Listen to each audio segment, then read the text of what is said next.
Okay, hopefully you can all see that screen. Greatness thrust upon them. Some are born great, some achieve greatness, some have greatness thrust upon them by the moment. And if you can in any way equate greatness, I think there's a lot of debate about this, with being in the public square or being on a media platform, then for me it was very much the third option. It was having it thrust upon me. And we had a question last night, how do you get involved in this? And for me, it was perhaps very much like Melody, that I was not looking for this or seeking it in any way. In fact, I was trying to avoid it with all of my being. And I first got involved in public policy back when I was a junior doctor, and I was working on a pediatric run in a district hospital. And my consultant, who was a Jewish man, a pediatrician, tried to stop an abortion. He was he'd had a 15-year-old girl admitted with diarrhea and vomiting, did a pregnancy test, found she was pregnant, and found that she wanted to keep the baby, but her mother coerced her to have the abortion. So he tried to stop it legally. And as a result of that, he was put before the Medical Practitioners Disciplinary Committee of the New Zealand Medical Association and found guilty of breaching confidentiality and fined $4,000. And my wife and I were outraged by this. And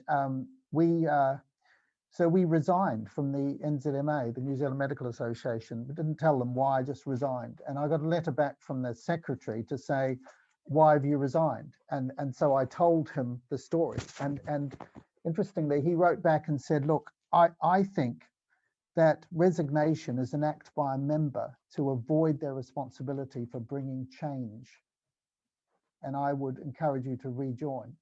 So we did, and that was really how I got involved in public policy. So it started by bringing a motion to our local movement or our local section. And when I moved back to Auckland City, we brought another one. We got it all the way through to council and passed on changing the policy of abortion. And it's a long story in itself, but that's how I got involved. And then, you're being rung up by the Auckland Star newspaper, asked to comment on things, and you think, who am I? I know nothing about all this sort of stuff, and here I am thrust in the limelight. And it all happened just because we made a decision to resign. And in my time with CMF, I joined CMF as head of student ministries. I did that for 8 years, the job that Rachel is doing now.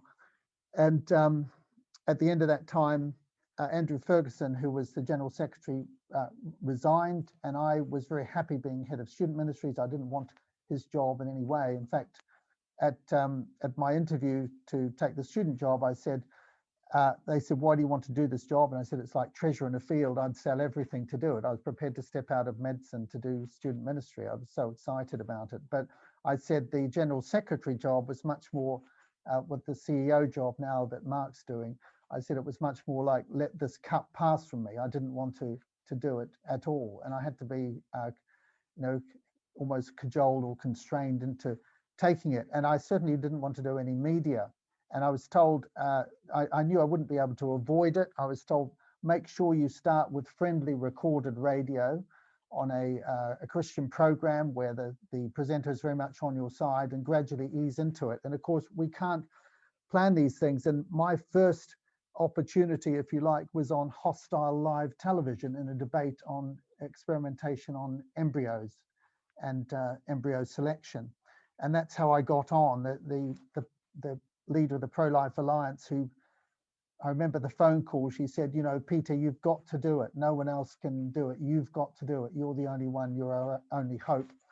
Obi-Wan Kenobi type thing. And so she said, I specialize in pushing people off the high diving board, and that's what I'm doing with you. And so for me, that was the start of it. And we realize God's in control of these situations, and he has a plan for your life. He has a race marked out for you. It might not be something that you want to run, and it's something that will involve a lot of costs, but he's always there to help you every step of the way. So for me, 20 years later, after doing that first interview and having done hundreds and hundreds of interviews on radio and television at regional, national and international level, and being involved in campaigning, I look back and say, God is absolutely faithful. And just want to encourage you with that with that story, which is, I think, very similar to Melody's. So what I wanted to talk about today is this whole issue of successful resistance to change in the law. And I can't say we've always been successful, but the one thing I want to major on is end of life issues, where we have had, by God's grace, some success over many years. When I first started with CMF back in 1992, we thought the law was going to change to allow euthanasia back then. And we're just amazed that almost 30 years later, it still hasn't changed.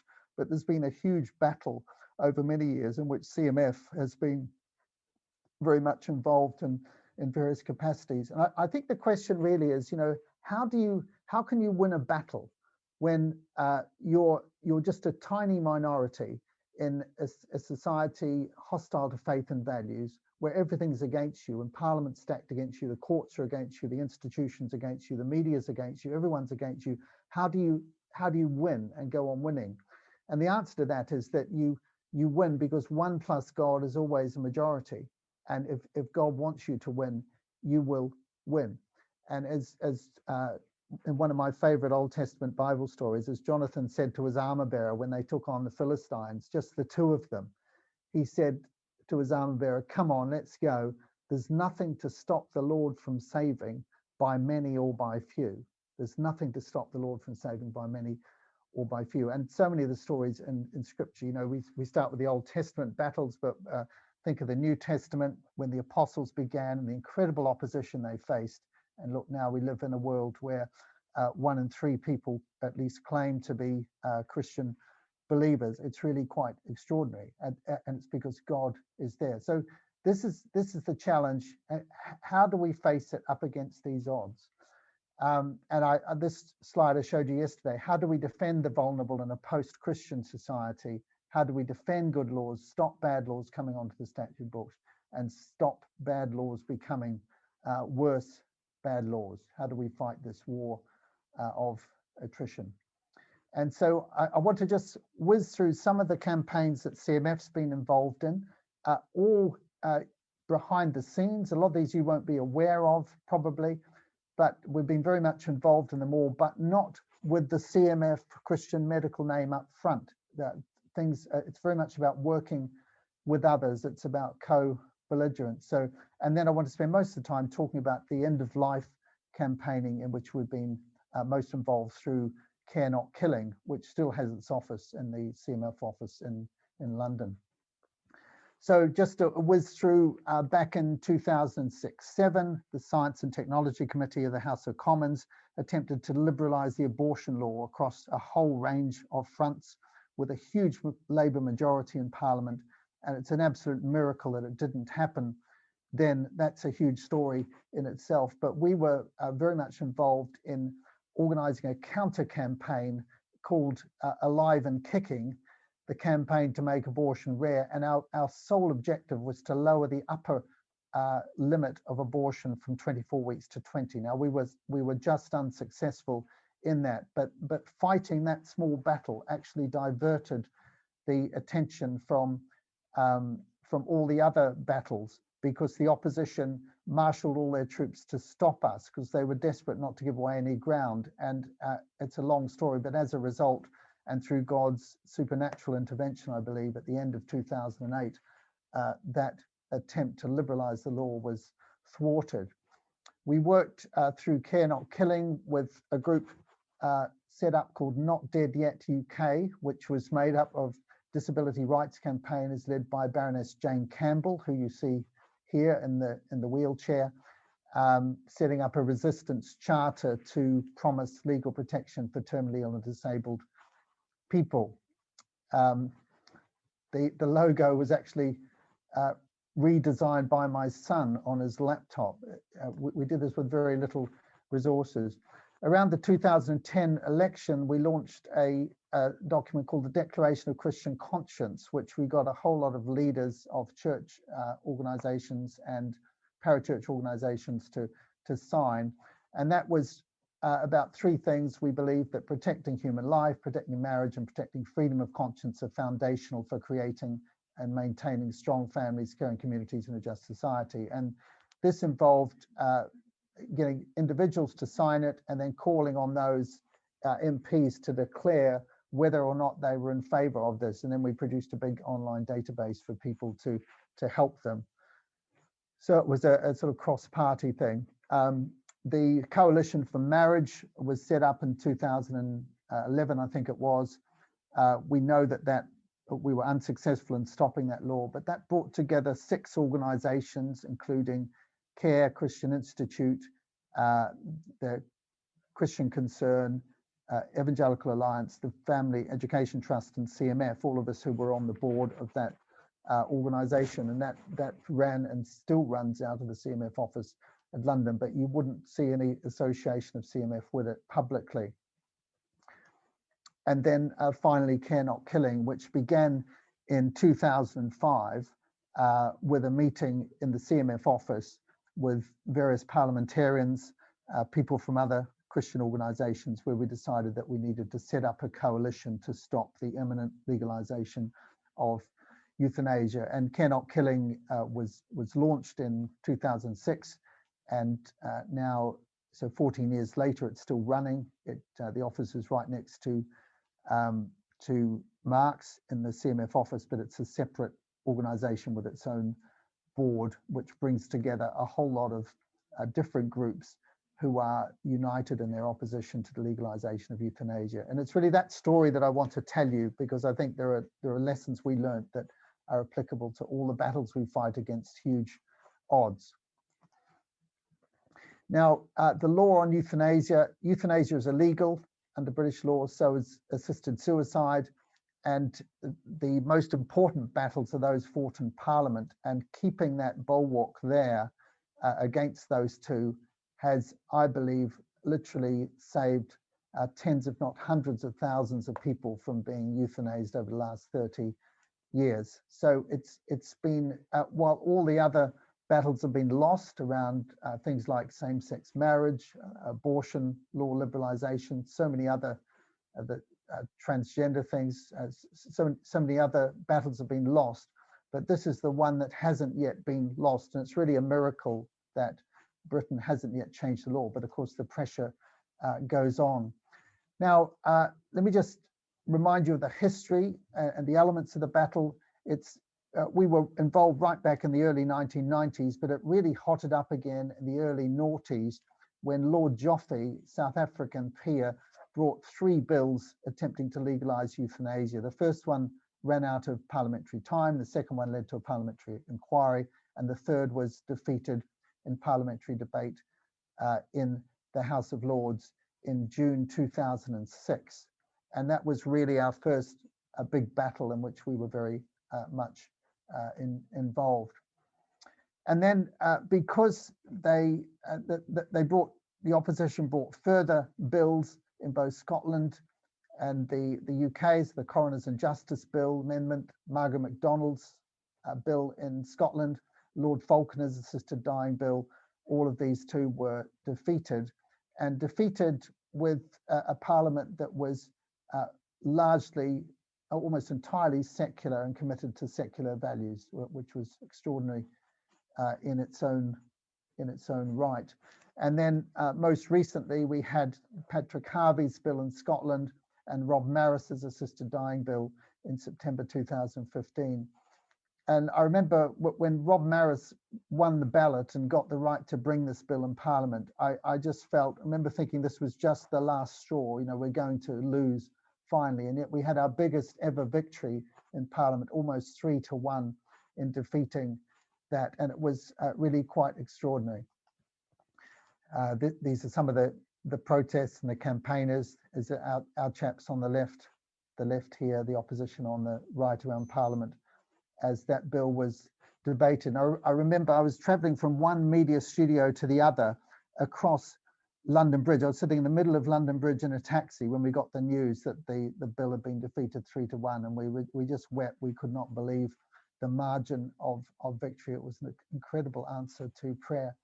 Of course, what happens when they fail in Parliament, then they go to the courts. And so we had endless court cases. It's not time to go into the detail of all of these, but first the Director of Public Prosecutions changed their guidance on assisted suicide prosecutions, which weakened the law, but still left it substantially intact. And then there were other cases, Wicklinson, Martin, both defeated in the Supreme Court, in which we were involved, fighting with legal representation, with no money whatsoever, with some of the country's top barristers on our side, doing things absolutely for nothing and winning those cases. And then there were further cases, Conway, Omid, the Y case in 2017-18. I left CMF at the end of 2018, but these battles go on. So that's the background to it. Really 14 years of constant fighting to try and maintain the law against euthanasia and assisted suicide in the UK. Now, we were saying yesterday, we fight not against flesh and blood. Our opponent is the devil and his angels, but he uses human instruments, and Satan's giants are running these sorts of organizations. Our main opponent all the way through had been what used to be the Voluntary Euthanasia Society, which changed its name to Dignity in Dying back in 2006. But what we've seen is many other pressure groups coming up. These other four I mentioned, BHA, Fate, SAWS, My Life, My Death, My Choice. There's been a huge explosion of groups, and this is because of the growing impatience at no change in the law and the disillusionment with Dignity in Dying's relatively minimalist approach. And these other groups are far, far more radical in their agendas. Now, in public policy, there are really 5 different battlefields. So first of all, there's the battle for public opinion, and what the man on the Clapham omnibus thinks and how you influence that. And then the media plays a huge part in that. So media, social media, what's said in the print media, broadcast media, and on Twitter and Facebook and so on. And then there's the battle in the institutions, like the British Medical Association, incredibly important because Parliament looks to the institutions for guidance. Then there's the battle in Parliament. That's the most important one because that's the only one that can change the law. Although now with the Supreme Court, the courts have the possibility of being judicially active in changing the law. And I think the Supreme Court development in the UK was largely a bad one, and that the balance on the Supreme Court, unlike that in the US, is not good for us going into the future. But we're fighting a war, if you like, but these are the 5 battlefields in which we need to fight. And we need to fight in all of them, because if you don't, then you'll lose the ultimate one in Parliament. Now, in any sort of battle like this is the recipe for failure. If the Christian face is a vicar clutching a Bible and he's up against a disabled person, then you've lost the battle for the legalization of euthanasia even before you start. Just by the appearance of those two people will make their decision. And so we knew right at the beginning that we could never win this battle on our own. We certainly couldn't win it with priests and church leaders. It had to be a very broad coalition to do it. And so the idea of setting up this group called Care Not Killing came. And a lot of meetings happened initially. We started with members of the House of Lords and Commons, together with Christian organizations at the CMF HQ back in August 2005. And we decided then, and representatives of disability rights groups, and we decided then we were not going to win this unless we decided to work together and bury our differences. And so the idea of a coalition was set up, and a lot of thought went into it, a series of meetings with people getting them all on board. Even the color of the logo, it had to be neither red nor blue because it couldn't be politically, or yellow because it couldn't be politically charged. And so we went for this very neutral color. And the slogan, Care Not Killing, we needed something short enough that gave our whole message and would fit across a television screen. And so a lot of thought went into this. And then we eventually, we knew Joffrey's bill was coming up in 2006. So we launched in January 2006. And it had to be handled very carefully on the media because our opponents would immediately try and discredit us. And so we were very happy with the way it was launched. And Turner went to Switzerland to commit suicide. The next day, the Voluntary Euthanasia Society changed its name to Dignity in Dying. And the very next day, we launched as the Anti-Euthanasia Alliance, Care Not Killing. And you can see, supporters of the Care Not Killing Alliance include health workers and human rights groups. So the language was incredibly important. And our plan was to bring together the people who had an interest in this law, who didn't want the law to change. Principally disabled people, doctors, and faith groups were our main target. So we wanted to bring all of these groups together, working cooperatively and using our respective talents and abilities. And we had three aims: to promote more and better care, to oppose any change in the law to allow assisted suicide and euthanasia, and to change public opinion, because we knew that that was ultimately key in Parliament. And so we got 40 different organizations to join, but these were the main ones.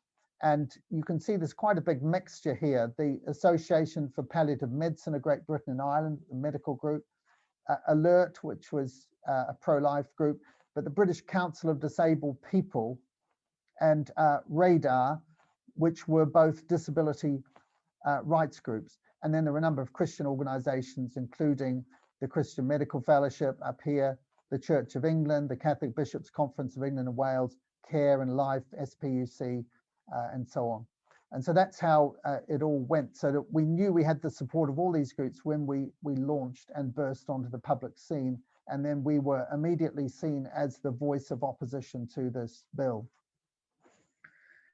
And the aim was always, even though the church groups were behind us, our public face was always doctors or disabled people. So we set up a website, we had the slogan, we put resources together, we got expert spokespeople trained, and we sought to underlie all our arguments with evidence-based research and campaign in a very positive, not a negative way. There's a picture of the website, which is still there.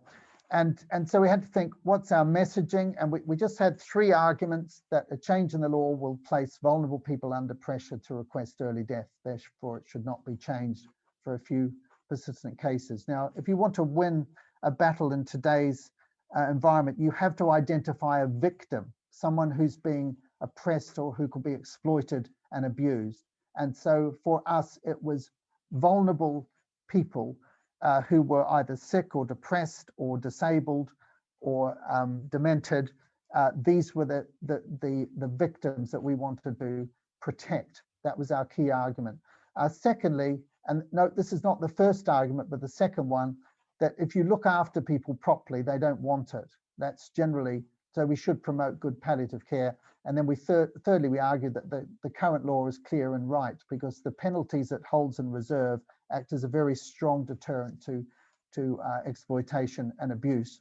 And yet it deals very compassionately and mercifully with people who feel pushed over the edge, and that the law balances justice with mercy and doesn't need changing. So those were our arguments, and we got them out very early. You'd bring them into every single interview, and it was interesting to see how people in Parliament, even the Prime Minister, was picking these things up and using them almost word for word. You know, we don't want to put vulnerable people under pressure to request early death. Now, the public, you can see here, 73% against, in favor of euthanasia. It's always been that way. It hasn't changed in the last 30 years, but it is uninformed public opinion. And what we found was that when people are confronted with the major arguments, and here were the 5 major arguments we use, I won't go through those in detail, but people feel pressure to end their lives, steady rise in assisted suicides in places where it's legal, and so on.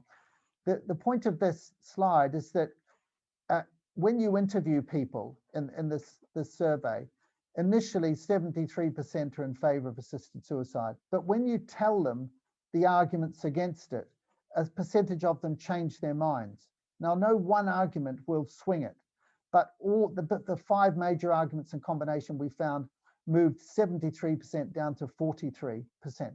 And so we knew that it was simply a case that when we, the other side had emotion, but we had the arguments. And once the arguments were heard, we knew we could win or at least get it below 50%. So coalition building, and I don't know if you're familiar with this word co-belligerence, but it's been, I think it was drafted, certainly described by Francis Schaeffer, the Christian apologist. If you've not read his books, then really encourage you to get into them. Of course, he was the author of the Christian Manifesto, which I flagged yesterday. A co-belligerent is a person with whom I do not agree on all sorts of vital issues, but who, for whatever reasons of their own, is on the same side in a fight for some specific issue of public justice. Okay. Now, for example, disabled people's lobby groups are all very strongly leaning in their emphasis on the opposite side to us on issues like abortion, anything LGBT or transgender related. They're totally on the other side, but on euthanasia, they're 100% with us. So it's this idea of the enemy of my enemy is my friend. And so you bury your differences, you leave them at the door to create a strong relationship, to fight together on an issue where none of you can win alone because you're just such a small majority. And these are the sorts of issues where co-belligerence has been used successfully. The Iraq War, Sunday trading, world poverty issues, free speech, euthanasia. It's, you know, who else is it that I may have profound disagreement with on a whole host of things, but who I can bring together on this issue, who joins with me. And it enables you to, as you see there, joint action, pooled resources, communal work, strengthen numbers, neutralizes the opposition, controls messaging. The opposition don't want to be seen to be backing a legal change which disabled people are unhappy about, for example. So that is the strength you can use. Now, of course, there are risks as well. And the risk is that you then remain silent about other things which are equally important, which we must not do. So it's all about being able to cultivate strong relationships with people we disagree with and work with them in an atmosphere of mutual respect. I think this is a beautiful example of co-belligerence in action. There was a case up in Oxford where I think a drunken student in a rash moment suggested to a policeman that his horse was gay. And then this policeman arrested the student and put him in the cells overnight. Of course, there was a huge outcry. And there was a campaign, co-belligerent campaign, to protect laws of freedom of speech. Very relevant now, isn't it, in terms of what's going on social media around the American election at the moment. But this was conceived by Peter Tatchell, who's one of the leading LGBT activists in the country with a long record, working together with the Christian Institute.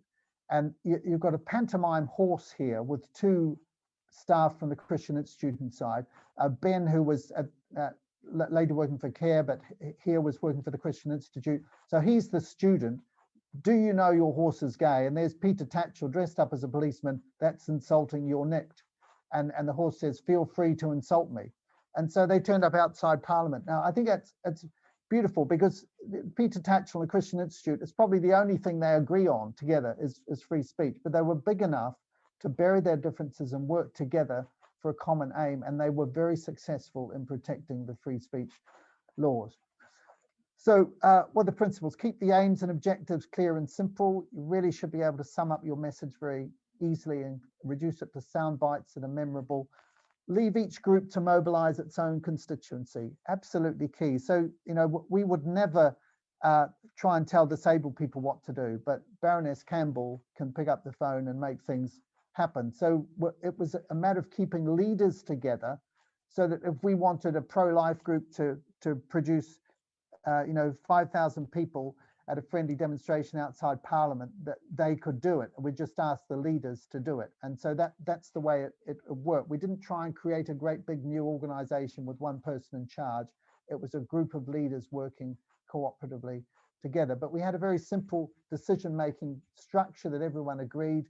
And for me, as the director of Care Not Killing, it was essentially down to myself and our media consultant who would make the decisions and enact them, but we had the trust of others to be able to do that. So it meant that you didn't have to go back and consult and about everything you were going to do. You were free because you'd agreed the parameters.